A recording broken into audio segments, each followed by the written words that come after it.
Siendo estudiante, y estamos hablando hace muchos años, estaba en mi corazón el querer abrir lo que en esa época se llamaba un bufete. Y ahora se usa menos ese término, pero en aquel momento se llamaba bufete. Hoy se habla más del término firma.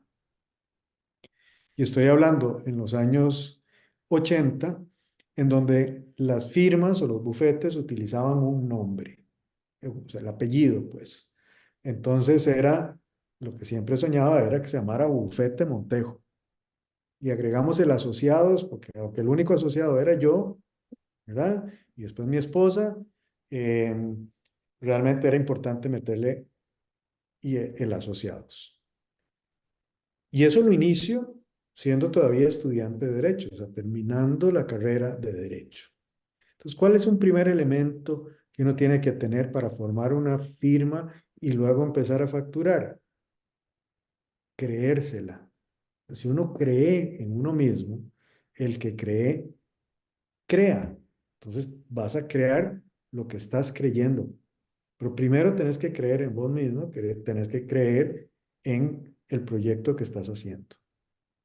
Evidentemente, ese proyecto tiene que empezarse a materializar y tienes que ir trabajando dos cosas: qué es lo que se requiere, cuáles son los mínimos y cómo ubicarlo geográficamente. Cuando yo lo hice, geográficamente hablando, tenía que ser en el centro de la capital. Y para serles bien exactos, tenía que ser entre un río y otro río, y una zona en otro lado y otra zona en otro. Entonces, eso es lo que se denominaba el perímetro judicial.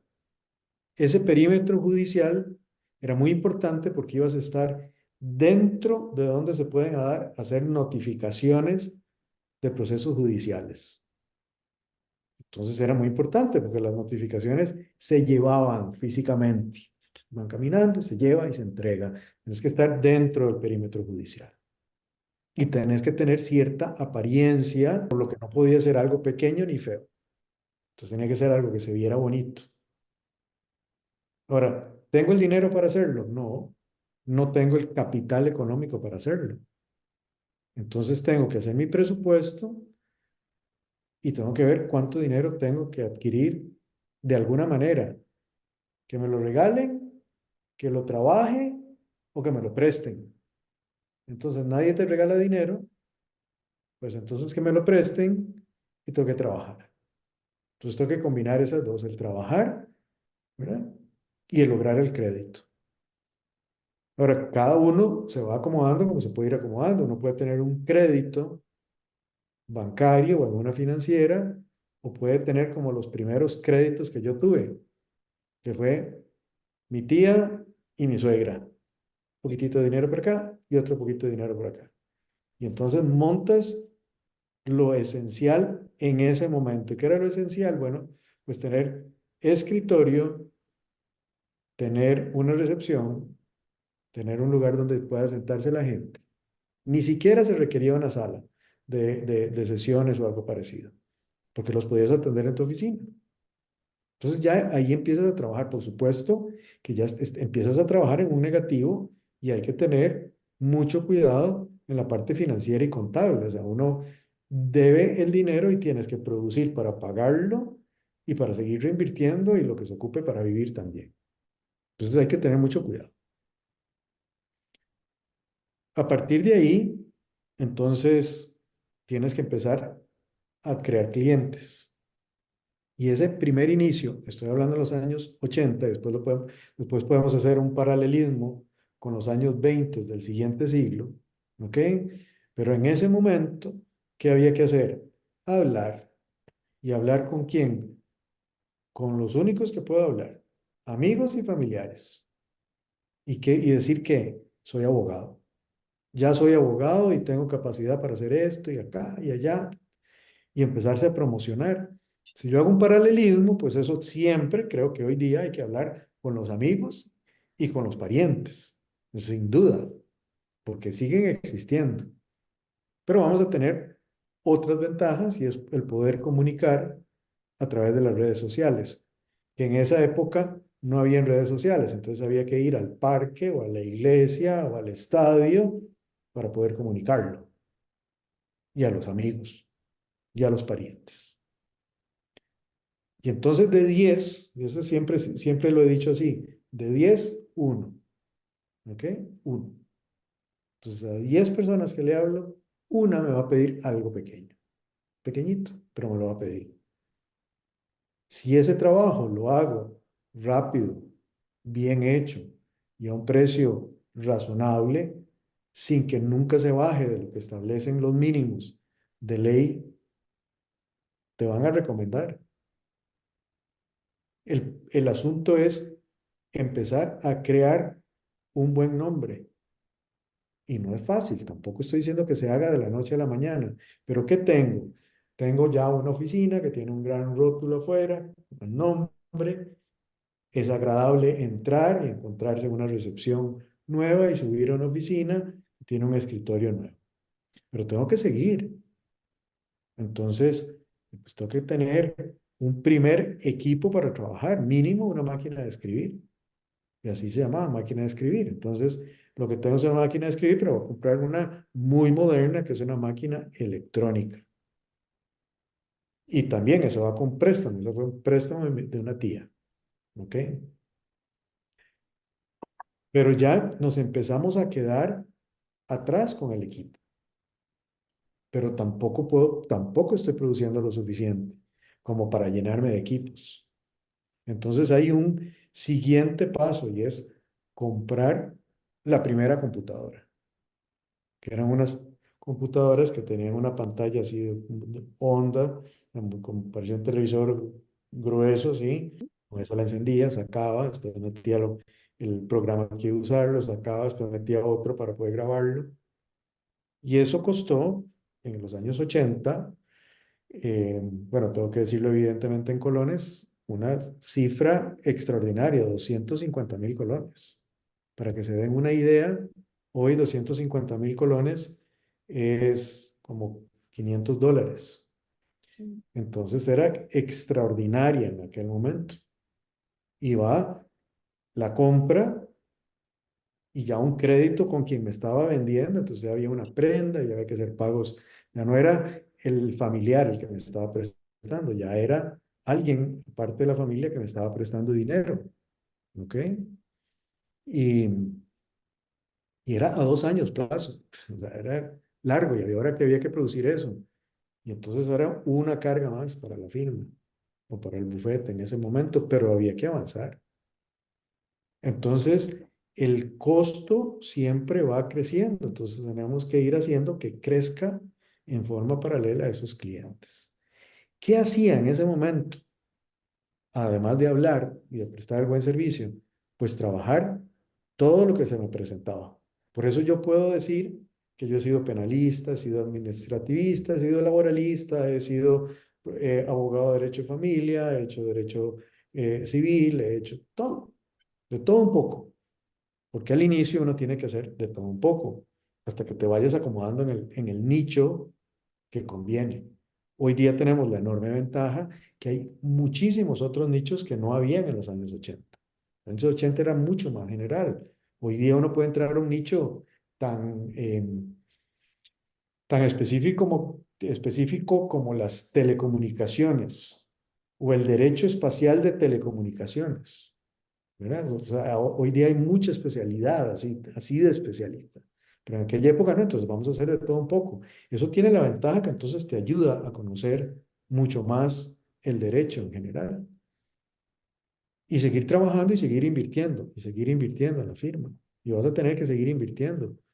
Hasta que llegó un momento dado en que mi esposa decidió que salía de la firma a buscar un trabajo porque no podíamos los dos estar en la misma firma que producía esto y había que meterle esto.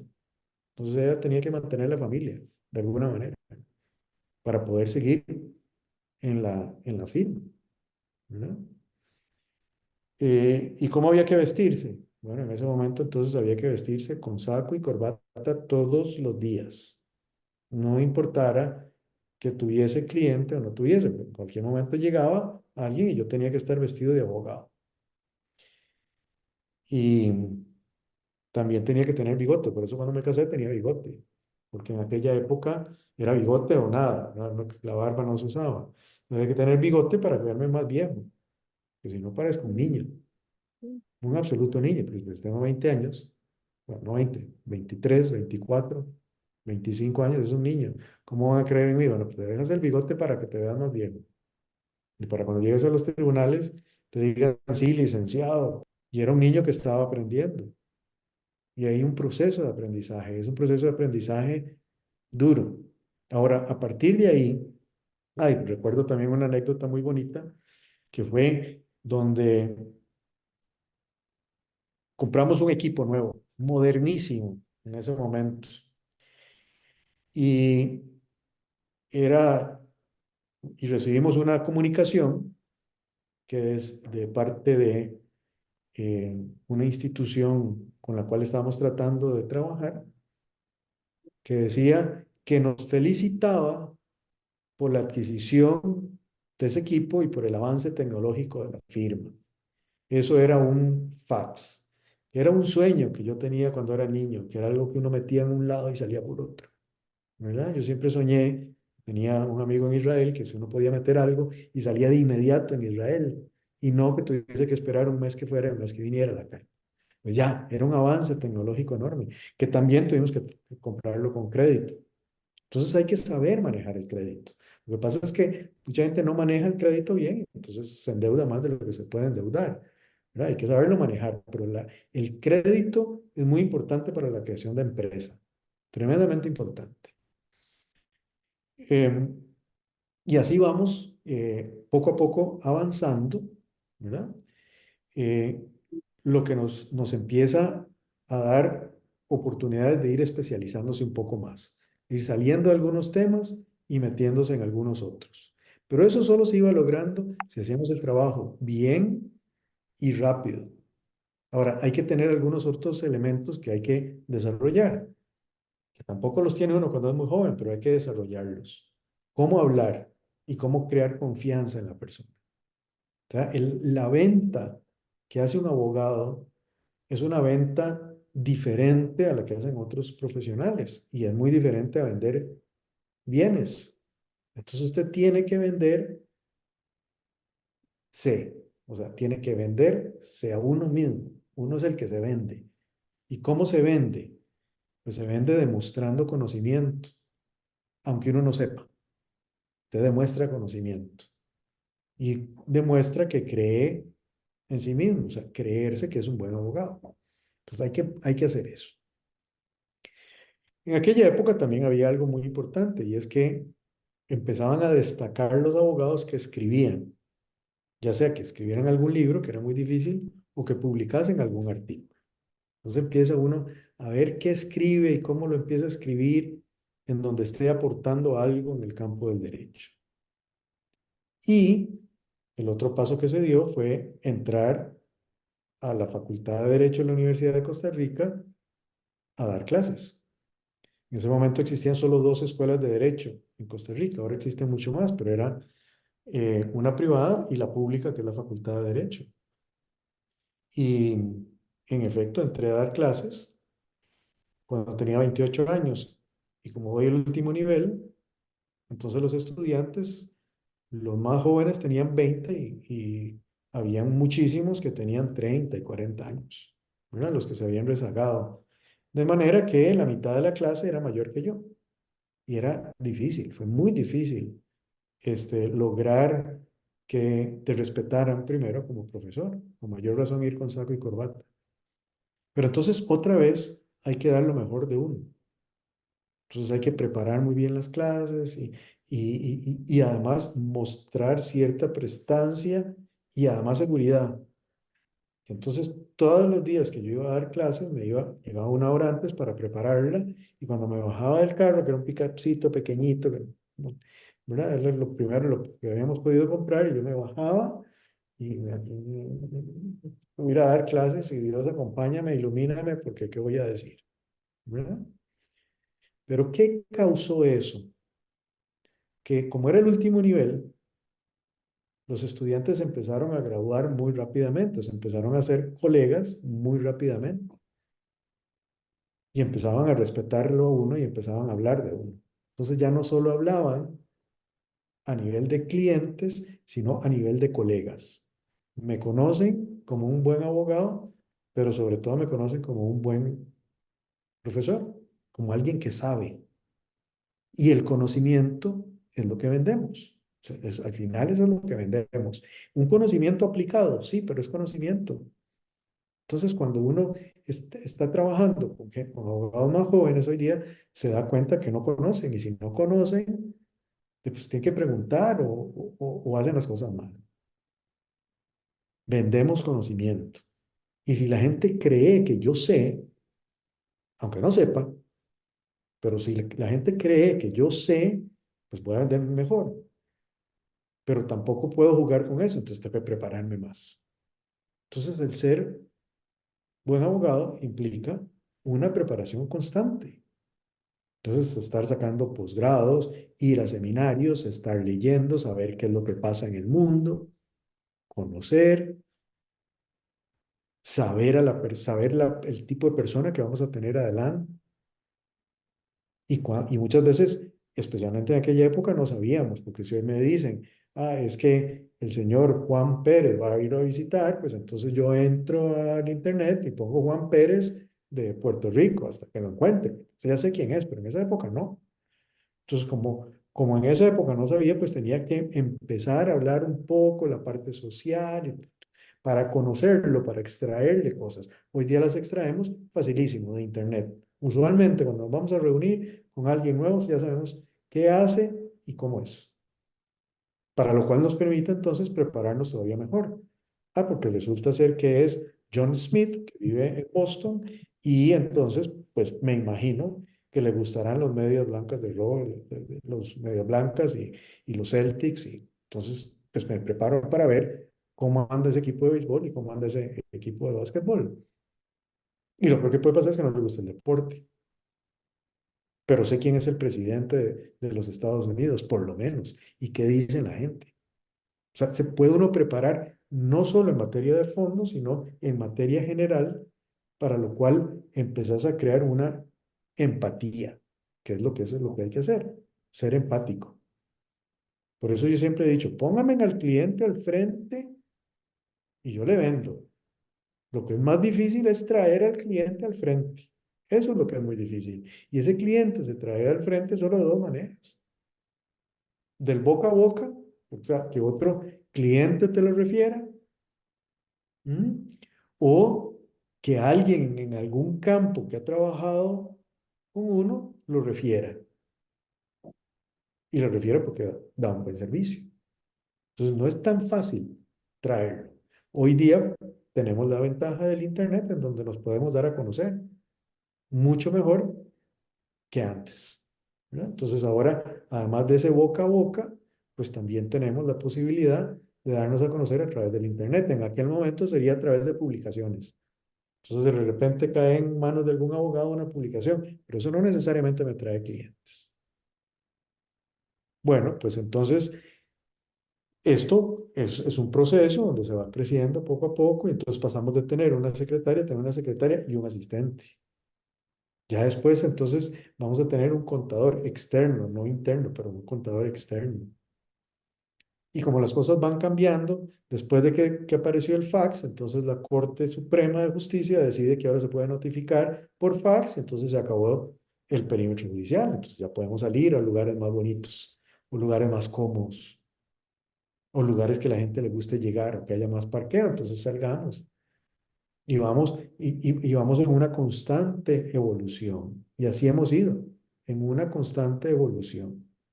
Paralelo a eso, eh, hay que seguir desarrollando otra serie de cosas. Cómo se está vistiendo la gente, cómo se habla, el escribir. Por ejemplo, yo, como yo aprendí a escribir a máquina con estudiantes, un montón de muchachas de secretariado y yo, ¿verdad? Aprendiendo a escribir a máquina. Entonces, hoy día, en una computadora yo te escribo muy rápido, ¿verdad? Que soy secretario, por lo menos mecanógrafo, para no decir secretario, porque no era que me metía eso, sino nada más mecanografía. ¿Cómo hablar? cómo debe ser tu expresión corporal, leer, porque la preparación es constante, tiene que ser constante, si no, no vas a crecer. Un elemento que a mí me ayudó mucho fue haber ido a un colegio bilingüe, a una escuela y colegio bilingüe. Y según yo era perfecto inglés. Hasta que una persona me presenta a un cliente y era en inglés. Y ahí me empecé a dar cuenta que realmente yo no hablaba inglés. O sea, sí lo suficiente pues para comunicarme, ¿no? Pero no hablaba inglés como para ser abogado. Aun cuando había ido a ese colegio y había estudiado también en Tulane, en Nueva Orleans, no era bueno. Y entonces, ¿qué es lo que hay que hacer? Yo no tenía tiempo en ese momento de ir a clases de inglés, que sí invito a todos los que no saben inglés a que tomen clases de inglés, porque hoy día todo está en inglés. O sea, los tres idiomas de mayor habla son el mandarín, el inglés y el español. Si uno sabe por lo menos español en nuestra área y sabe inglés, entonces lo que le faltaría es abarcar nada más a los chinos, que tenemos, digamos, entre comillas, la ventaja, pues que están un poco lejos, aun cuando ya están abarcando ellos el mundo. Entonces a todos los invito a que hablen inglés, pero yo lo que hice fue entonces prepararme diferente y lo hice también de dos maneras. Uno, comprando novelas en inglés, y compré una novela de temas jurídicos de un autor que se llama John Grisham, y la novela en inglés se llama The Firm, en español se llama La Tapadera, y empecé a leerlo con un diccionario a la par, porque en cada palabra, perdón, en cada página había por lo menos una palabra que no sabía qué significaba. Y aunque pudiera entender el contexto, pues era mejor ir aprendiendo ese vocabulario. Número dos, empecé a ponerle atención a la gente que me hablaba en inglés, cómo lo hablaba, cómo lo pronunciaba, qué palabra nueva aprendía. Y ahí seguimos. Entonces, como cada vez, o sea, uno es como muy fácil hoy día decir, y entonces me presentaron a. Sí, claro, me presentan a, porque entonces ya mejoré en el inglés, porque ya, o sea, conforme uno va mejorando, pues entonces van abriendo más puertas. Entonces, como ya había mejorado en inglés, como ya tenía más años de ejercicio, como estaba prestando bien el servicio, me presentan a una persona que va a comprar una casa en la playa. Y entonces eso me lleva a ser su abogado, a proceder con todo lo que había que hacer, y eso me lleva a conocer una corredora de bienes raíces, con la cual, entonces, también por ese demostrar conocimiento, sin tampoco pasarse, porque no es andar tirándose las de que uno sabe mucho, sino simplemente con el trabajo bien hecho uno va demostrando que sabe. Y caí en gracia con ella, entonces me pidió un trabajo, se lo hice bien, le gustó mucho, me pidió otro trabajo, le gustó mucho, me empezó a recomendar con sus clientes. Y entonces sigue la bola, ¿verdad? Creciendo hasta que llega un momento dado en que es mejor abrir una oficina en Guanacaste. Y se abre la oficina en Guanacaste. Y eso empieza a provocar más clientes, pues entonces ya tienen dónde llegar. Y por supuesto, siempre hay un crédito a la par. No es que todo uno lo puede hacer y que todo el dinero ya lo he creado, ¿no? Vamos creando dinero, pero también vamos teniendo créditos, que es un sistema de trabajo, ¿verdad? Por eso uno ve que los grandes millonarios y las grandes empresas están llenas de créditos. Pues por supuesto, porque trabajas con el dinero de otro, mientras uno produce. Entonces es parte de la estrategia también. Lo que pasa es que hay que saber cuál crédito, a qué plazo, a dónde, cuándo, qué cantidad. Y abrimos la oficina y empezamos entonces a generar más y más clientes y empezamos entonces a expandernos hacia otras zonas.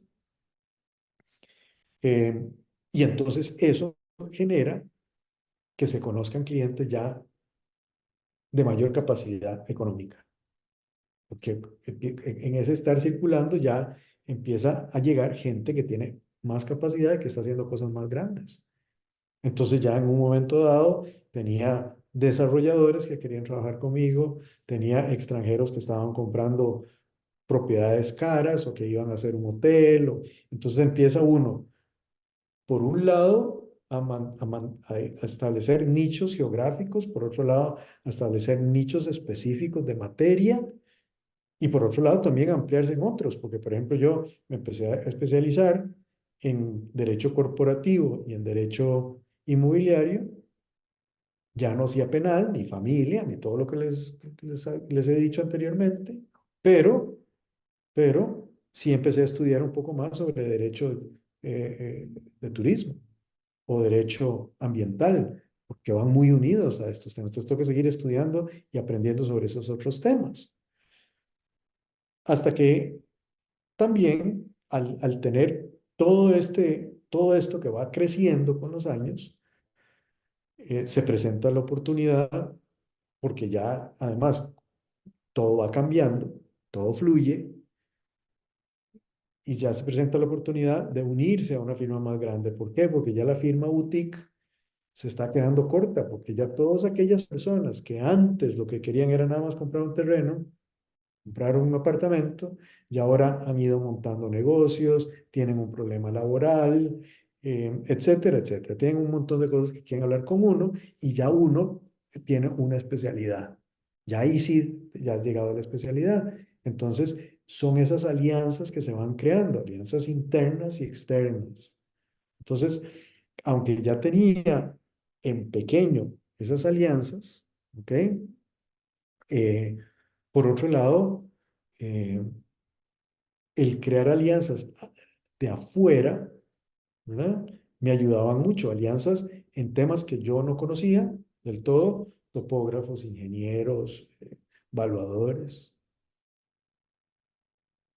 Pero también llega un momento en que decimos, bueno, ya esta boutique no va a caminar más y me pueden comer firmas grandes. Entonces, hagámonos grandes.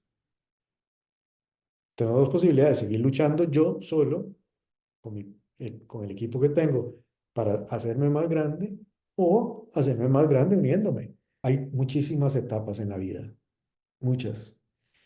Em, Como persona y como abogado, yo era muy orgulloso, por eso siempre se llamaba Montejo.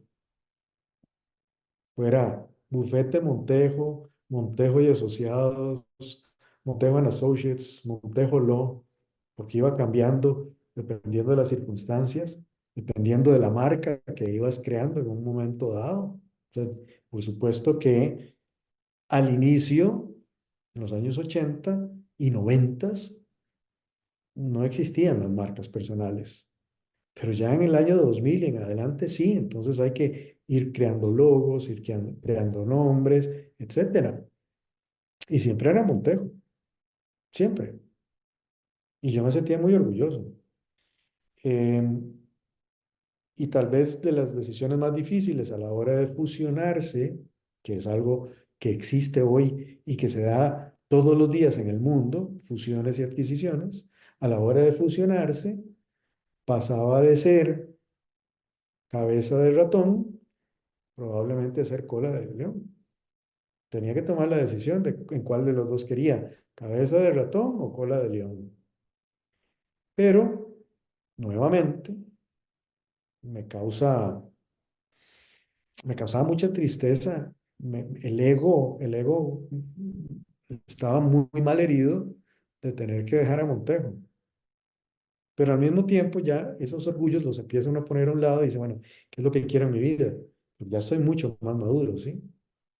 Entonces en mi vida quiero seguir teniendo el reconocimiento, que ya lo tenía, ¿no? pero lo tenía, era un reconocimiento tal vez un poco más acallado, ¿verdad? Menos lo decían.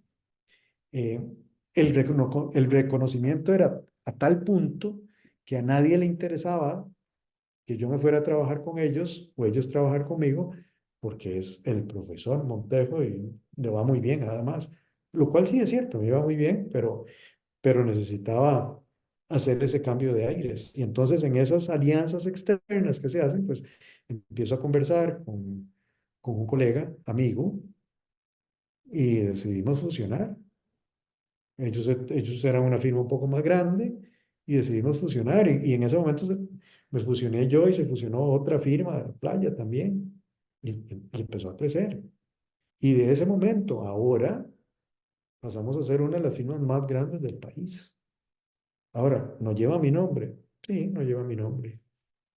Pero me ha dado más tranquilidad. Ya no me tengo que meter en algunas cosas que antes me metía. O sea, ya dejo de ser un managing partner para convertirme en un socio productor, nada más. Y estoy encantado de hacer eso, pues tuve muchos años de ser managing partner. Entonces, te puedo decir exactamente qué se requiere hoy día para poder manejar una firma, pero ya no tengo ganas de hacerlo. ¿Sí? Ya está bien, pero sí tengo la capacidad, por ese aprendizaje, decir, se hace así, así, así, así, así, esto es lo que hay que hacer. Y con base en lo que está pasando, hoy día hay que hacerlo de tal manera. Pero entonces puedo hoy día producir más dinero, porque tengo más tiempo. Ya no tengo que ser, ya no tengo que ser managing partner.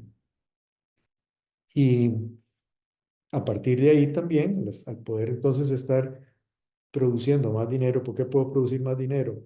Porque otra vez, aun cuando yo tengo mi nicho, para ser bien claro por qué tengo mi nicho, porque yo soy encargado de la oficina en Playas del Coco. ¿Qué pasó? Aquella oficina que yo había creado, se cambiaron los rótulos, se cambió la marca y listo.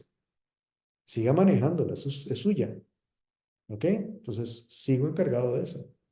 Pero se me abre el espectro. ¿Por qué? Porque tengo alianzas internas. Entonces yo puedo decir que yo tengo un abogado de migración, otro administrativo, otro de familia, otros que litigan, y ahí puedo seguir mencionando todas las materias que a ustedes se les ocurran. Entonces puedo vender lo que yo quiera. Obviamente tengo que tener conocimiento básico, sí. Hay cosas que ya no manejo. Yo no manejo el proceso penal para nada. Pero un día de estos subí una historia donde estaba con un muchacho joven, penalista, y habíamos obtenido un cliente nuevo. Obviamente me buscaron a mí. Yo soy el que hago la introducción, tengo que saber un poquitito así de derecho penal. Después el muchacho habló y yo estaba ahí yendo. Y el muchacho es el que lleva el proceso penal. Entonces el cliente confía porque confía en mí, pero confía en mí porque yo confío en el abogado. Y entonces empieza uno a trabajar en equipo y eso me permite vender más. Porque entonces dígame cuál es su problema y yo se lo resuelvo. Y no se nos puede olvidar que los abogados nos dedicamos a resolver problemas, porque hay problemas seriosísimos, como el que va para la cárcel, y hay problemas que son muy bonitos, como quiero comprar una casa, pero todos son problemas. Al final todos son casos de una forma u otra y nos buscan a nosotros para que resolvamos eso. ¿Y cómo lo hacemos? Rápido, bien hecho, explicando qué es lo que se está haciendo. Entonces, hoy día lo que pasa es que hay muchísima gente que confía en mí, nada más porque soy yo. ¿Y a dónde está el problema? Porque siempre hay problemas. Que cuando trabajas con otros, esos otros no necesariamente hacen las cosas tan bien como las hace uno. Entonces no hay que olvidarse que hay que seguir enseñando y enseñando y enseñando. Aunque sean colegas, que la gente a veces dice, como son colegas, no les enseño porque van a ser mis competidores. Nunca nadie que le enseñe va a saber tanto como uno sabe, porque uno sigue caminando. Entonces hay que ir enseñándole a su equipo. ¿Verdad? Parte de ser un líder positivo es enseñarles, aunque les cuento que cansa mucho. Así como les decía que cansa la parte administrativa, el tener que estar enseñando y contestando preguntas que a veces son tan obvias, cansa, ¿verdad? Pero es parte de lo que hay que hacer si quieres crecer. Y ya en una firma como esta, entonces ahí uno puede empezar a competir con uno mismo, que es lo que yo he hecho en los últimos años. Entonces digo que yo quiero un promedio de $30,000 y puse un papelito en el escritorio. 2 de 15, ¿verdad? 3 de 10, 6 de 5. Y así fui hasta 30 días. ¿Ustedes creen que yo puedo lograr siempre $30,000? No, no, hay meses que son muy malos, porque la economía se vino para abajo, porque en lo que yo más hago, que son bienes raíces, no estamos en época de bienes raíces. porque me enfermé y no facturé, porque me fui de viaje, o sea, no facturé. Hay meses que no son buenos, pero hay otros que son buenos y que puedes entonces decir, ah, me fue mal en este mes, mal entre comillas, porque uno puede lograr lo que quiera, pero me fue mal en este mes, bueno, el otro lo vamos a duplicar. Y si no lo duplicaste, no importa, lo duplico en el que sigue. Y cuando son épocas muy buenas, uno puede competir con uno mismo. Hasta una vez que me dijeron, te ha ido, me dice el director ejecutivo de la firma, te ha ido tan bien que la verdad es que para el próximo mes deberías hacer $100,000. Entonces ya era un reto, ¿ya? Pero un reto ¿con quién? Conmigo mismo, con nadie más. Y se facturaron $100,000. Obviamente bueno, eso es una cifra muy alta, como para uno poder facturar mensualmente $100,000, ¿verdad? Es difícil, pero que se puede hacer, se puede hacer. Y entonces esos 100, además, me dan, son parte del promedio de los 30 que yo quiero. Ahora, si no todos los meses puedo, pues no todos los meses puedo, porque ahí se fluye, se fluye. Hay que saber fluir y hay que saber ser resiliente y entonces ir cambiando conforme las cosas van cambiando. Y hoy día es tan rápido el cambio, tan rápido, que entre más viejo está uno, más difícil es ese cambio, porque entonces uno tiene que manejar tecnologías nuevas, tiene que saber cómo atender a la gente a través de una pantalla, cómo leerlos sin verlos realmente. O sea, es muy difícil, pero bueno, hay que irse adaptando. Y hay que adaptarse en todos los campos. Entonces, incluso en uno que hoy día no me produce, o sea, pues me pagan un salario, pero es un ridículo lo que me pagan en relación con lo que yo produzco, que es la universidad. ¿Por qué no la dejo? No la dejo primero porque creo que tengo una vocación para enseñar, pero segundo porque tengo siempre que estarme renovando también, ¿no? Y tuvimos una reunión de la cátedra son los profesores de esa área, con la decana. Y entonces dijeron que nuestra bandera insignia es uno, el profesor tal, que es el más viejo de todos, ¿verdad? De estar en la cátedra. Y esto es un señor, el que estaba hablando era el señor mayor que tiene como 70 y algo de años. Y luego dice, y entonces fulano es nuestro director, ta, ta, ta. Y Andrés es el que lleva, eh, Andrés es nuestra insignia en la tecnología. Nadie ha hecho con la tecnología lo que ha hecho Andrés. Ta, ta. Bueno, eso es un poco lo que quiero decirles. Entonces, claro, esa misma tecnología, si uno empieza a trabajarla, pues te ayuda a vender. Y cada vez que yo vendo, les digo, mire, yo tengo dos canales. Uno en inglés, que está perfecto para usted, para que vea el proceso de compra. Vaya y véalo, es este. Ahora, si quiere, tengo uno en español. Y tiene 134 videos que hablan de todo. Probablemente no entran siquiera a verlo. Tal vez un cliente entró a verlo. Pero saben quién es su abogado. Y ya después es una cuestión de prestigio, de reputación. Entonces, lo más difícil no es ni siquiera conseguir clientes, no es facturar más, lo más difícil es conservar la reputación, porque de 5 clientes que uno tiene, tal vez uno habla bien de uno, de su abogado, alguna vez o dos veces, pero solo uno de 5. Pero un cliente al cual uno le quedó mal, habla con 5 diferentes personas de lo mal que uno le quedó. Entonces, es como construir un castillo en naipes. Es muy fácil que se derrumbe, muy fácil. Y el problema de derrumbarse es que construirlo otra vez es complicado. Aun cuando se medio cae, es difícil. Es muy difícil. Una vez que un cliente se fue y va a hablar mal. Y entonces eso se multiplica también. Así como se multiplica el que hablen bien, se multiplica el que hablen mal, pero se multiplica más el que hable mal que el que hable bien. Que además a la gente le encanta, es el morbo de lo malo. Aunque nos equivoquemos, todos, si se equivocó el abogado, ya es malo, o es muy caro, o es, o. Y lo más triste de todo es cuando se empiezan a derrumbar las cosas porque tu equipo o gente que trabaja alrededor de uno hizo las cosas mal. Porque al final de todos modos es mi responsabilidad, yo soy el capitán, ¿no? Al final fui yo el que lo hice mal. Entonces, la responsabilidad que hay que tener como profesional grande, digamos, que es lo que todos persiguen, un profesional de éxito, es muy grande.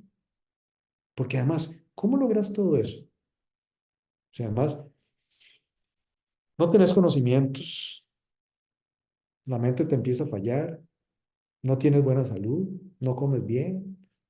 Entonces, a veces yo digo, ¿cómo hago para hacer tanto? A ver, ¿cómo hago para hacer ejercicio en la mañana?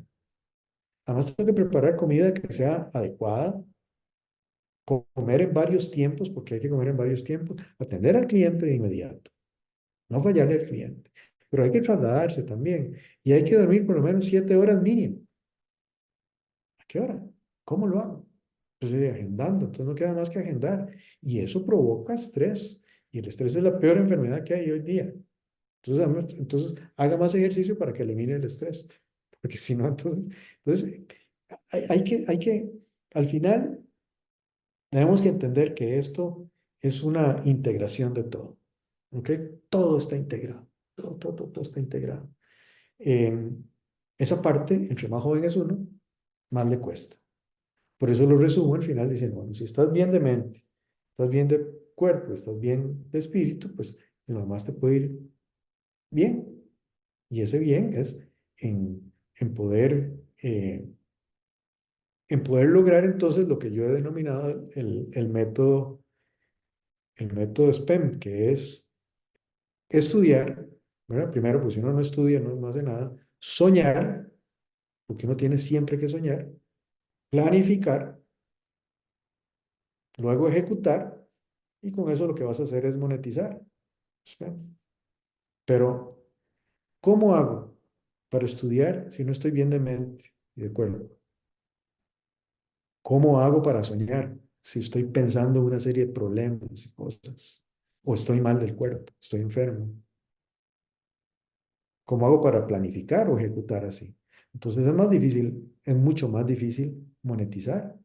Entonces, primero que nada, cuerpo, mente, espíritu. Por eso hay que sacar un poco de rato para hacer ejercicio, para meditar, para comer bien, para dormir. Y si hacemos todo eso, pasamos al otro. Y ahí vamos, en un crecimiento siempre, porque el cielo es el límite.